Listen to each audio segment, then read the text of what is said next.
Akalar, bitta kotyol, ikkita, uchta, to'rtta, beshta. Bu yerda ikkita turibdi mana.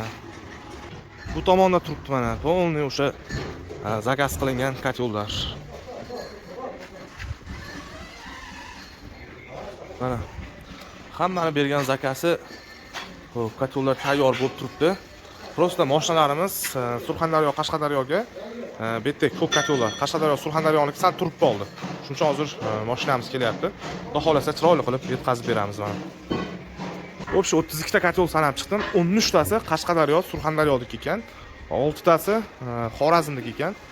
Bir yana 10 tasi Buxoro, Navoiy, Samarqanddagi ekan. Xudo xolasa tezlashtirib yetkazib beramiz. Bizda transport borasida jicha muammo bo'lib qoldi mana. Shu ate video qilib ko'rsatib qo'yapman. Zakaz qilingan kotyollar hammasi tayyor shay holatda turibdi. Mana. Ichida ventilyator, traynoy hamma yo'q. Kotyollar yon qismiga o'sha adreslargacha, telefon nomerlarigacha yozib qo'yilgan. Boshqa odamga ketib qolmaydi. Bizda hali bez o'chir degan narsa yo'q. Xudo xolasa zakaz qilingan daftar bo'yicha hamma kotyollar tayyor turibdi.